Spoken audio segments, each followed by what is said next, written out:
Ya, selamat pagi saudara. Saat ini kita langsung masuk saja dalam lanjutan materi kita sebelumnya, yang mana kita sudah membahas tentang kata kerja kini aktif indikatif. Dan pada hari ini kita membahas tentang topik kata kerja kini pasif indikatif. Langsung saja kita masuk ke dalam materi yang ada di dalam PowerPoint. Nah, saudara perhatikan di sini kata kerja kini pasif indikatif. Nah, perhatikan di sini yang pertama adalah studi leksikal atau vocabulary. Ya, saudara hafallah ini. Nah, perhatikan di sini adalah setiap kata kerja ini berakhiran dengan omega. Ini menunjukkan bahwa kata kerja ini adalah kata kerja kini aktif indikatif.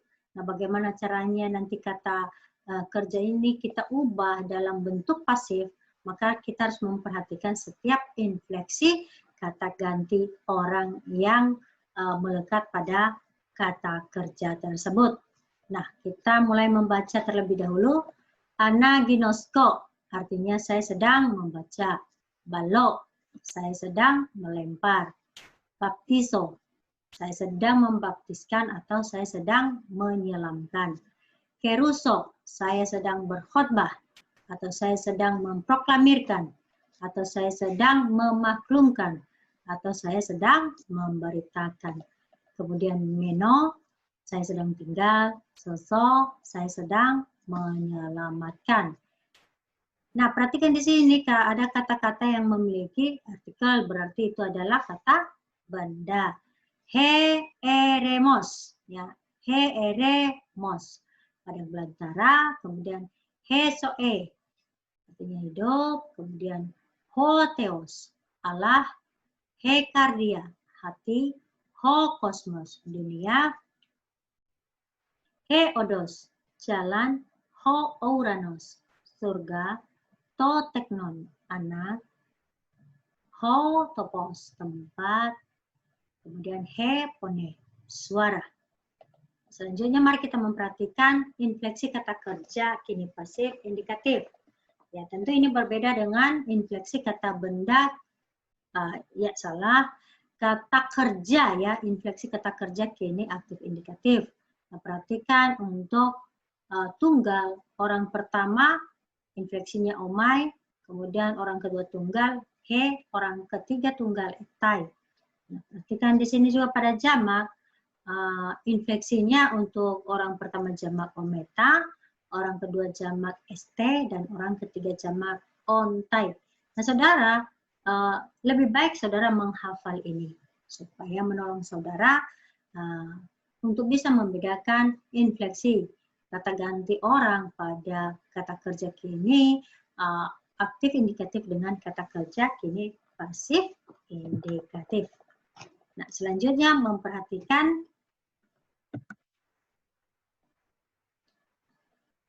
contoh, ya. Contoh dari kata kerja kini pasif indikatif dari kata lo. Nah, kata lo ini berasal dari pangkal kata lu. Nah, lu ini tidak akan pernah berubah. Yang berubah adalah infleksinya. Mari kita coba untuk kata kerja pasif, orang pertama tunggal menjadi luomai, artinya saya sedang dilepaskan. Kemudian lue, engkau sedang dilepaskan, lue tai, dia sedang dilepaskan. Sekarang orang pertama jamak luometa, kami sedang dilepaskan, lueste, kalian sedang dilepaskan, dan orang ketiga jamak luontai, mereka sedang dilepaskan. Nah, saudara perhatikan di sini ya, bahwa di sini subjek ya, subjek ini menerima tindakan ya, menerima tindakan. Ya, si saya dilepaskan. Mungkin si saya ini sedang diikat ya, kemudian dia dilepaskan, atau dia si saya ini terikat oleh dosa-dosa, maka dengan darah Yesus ia dilepaskan. Bisa diartikan seperti itu. Artinya di sini si subjek sebagai penerima tindakan. Selanjutnya, mari kita lihat gramatikalnya. Nah, diatesis pasif, ya, diatesis pasif menyatakan bahwa subjek menderita tindakan yang dilakukan oleh pelaku. Atau dapat dikatakan bahwa si subjek menerima tindakan, saudara. Ya, jadi bentuk kini pasif menggambarkan satu tindakan yang terus-menerus yang diterima oleh subjek pada waktu kini. Perhatikan di sini adalah tense-nya ya, waktu kini. Kemudian ada 4 macam penggunaan kata kerja di atesis pasif. Nah, perhatikan di sini. Yang 4 macam ini saudara harus pahami benar. Jika ada konstruksi hupo dalam kalimat, nah ini menyatakan bahwa pelaku langsung melaksanakan tindakan terhadap subjek. Maka hupo ini diterjemahkan oleh, contohnya didasketai hupo to angelo. Mari kita kelompokkan dulu kata-kata dalam kalimat Yunani ini. Yang pertama ada kata didasketai, ini adalah kata kerja kini pasif indikatif. Ya, orang ketiga tunggal. Kemudian hupo diterjemahkan oleh, kemudian to angelo. To angelo ini berarti apa? To angelo. Ini genetif ya. Sebenarnya genetif harus di bawah nominatif, kalau nggak di bawah nominatif di bawah akusatif atau di bawah datif. Tetapi karena dia langsung mengikuti kata depan hupo ini, ya, maka posisinya nanti akan mengikuti ini dimanapun hupo berada atau dimanapun kata depan berada atau preposisi berada, maka kata setelahnya harus mengikuti kata hupo ini. Apakah dia itu bentuk bentuk nominatif atau bentuk genetif atau bentuk datif atau bentuk akusatif, ya, dia akan mengikuti kata hupo, ya. Dimanapun letak kata hupo itu, maka kata selanjutnya apapun bentuk kasusnya akan mengikuti kata hupo ini. Contohnya ia sedang diajar oleh utusan itu. Selanjutnya ada konstruksi dia dengan ablatif menyatakan pelaku melaksanakan tindakan melalui perantara. Nah, jadi karena ini perantara, maka kata dia ini diterjemahkan melalui. Perhatikan contoh berikut. Ho kosmos egenetai dia tau. Perhatikan di sini mengalami penghilangan vokal ya, karena kata setelahnya memiliki awalan vokal, sehingga kata depan ini mengalami penghilangan vokal akhirnya. Ya, semestinya dia auto menjadi di auto. Nah, jadi ho kosmos ini adalah nominatif. Egenetai ini adalah kata kerja. Dia ini adalah preposisi, kemudian auto. Ya, ini auto ini adalah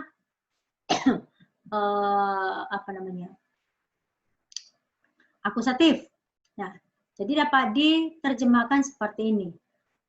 Dunia ini, ya, ho kosmos dijadikan egenetai melalui dia auto, ya. Melalui ini dia tadi, nah auto itu dia atau nya.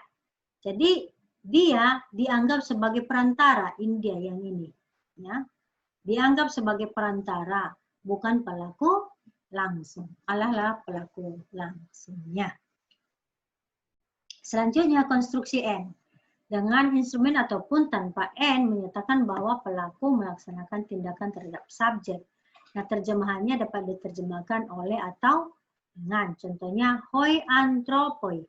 So sontai en to logo to mesi yo. Nah, hoi antropoi itu adalah orang-orang itu sesontai diselamatkan en dengan to logo firman to mesio mesias itu. Paham ya? Dan selanjutnya yang keempat, ya, kadangkala bentuk pasif digunakan dengan tidak menyebutkan pelakunya. Contoh egeretai artinya ia sedang dibangkitkan. Oke.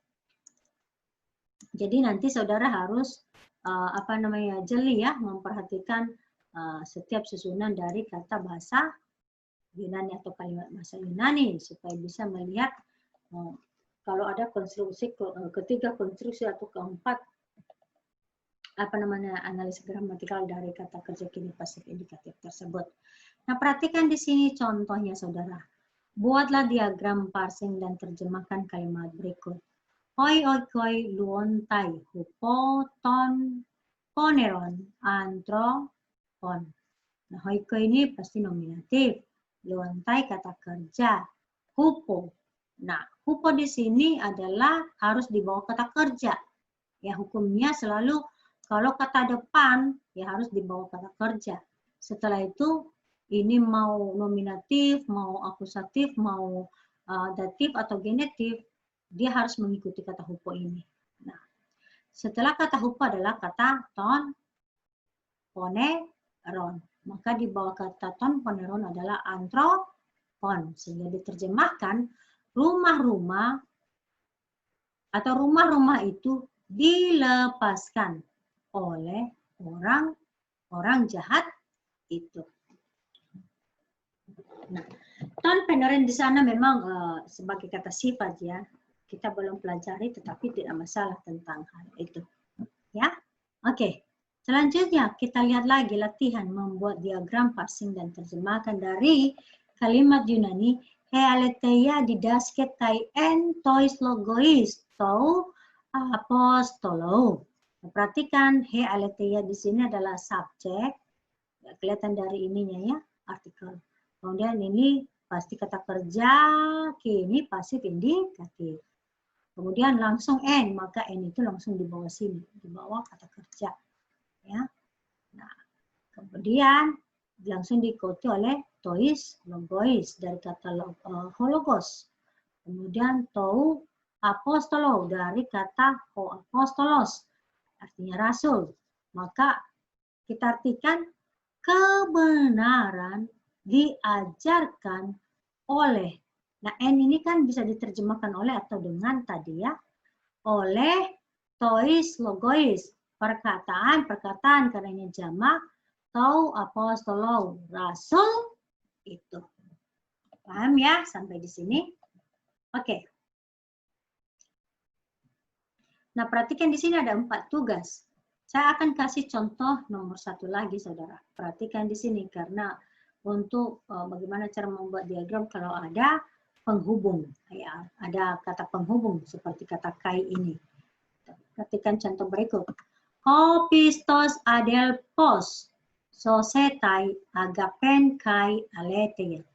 Nah, perhatikan di sini hopistos adelpos ini satu kalimat atau hopistos satu kalimat, adelpos satu kalimat. Hopistos adelpos. Ya, walaupun ini sama-sama apa? Nominatif. Tapi bisa dibuat seperti ini modelnya. Kemudian sosetai. Nih. Kemudian agape. Ini adalah akusatif. Kai. Aletheia. Tinggal kita buat cabang. Ingat, ini karena dihubungkan oleh kata kai, kata penghubung kai, itu menunjukkan kesejajaran antara kata agape dengan kata aletheian. Nah, dengan demikian bisa kita terjemahkan, saudara yang percaya itu diselamatkan oleh kasih dan kebenaran. Paham ya? Oke. Nah, sebagai latihan saudara, ini saudara kerjakan ini salah satu dari nomor 2, 3, 4 ini. Salah satu saja saudara kerjakan, kemudian tuliskan dalam buku saudara, kemudian foto dan upload di kolom tugas di Google Classroom. Oke? Sampai di sini bisa dipahami ya. Dengan demikian, saudara, saya akan berhenti di sini. Jika ada pertanyaan dari saudara untuk materi ini, silakan tinggalkan pesan dalam kolom yang ada di bawah materi ini. Demikian saja, terima kasih Tuhan Yesus memberkati kita sekalian.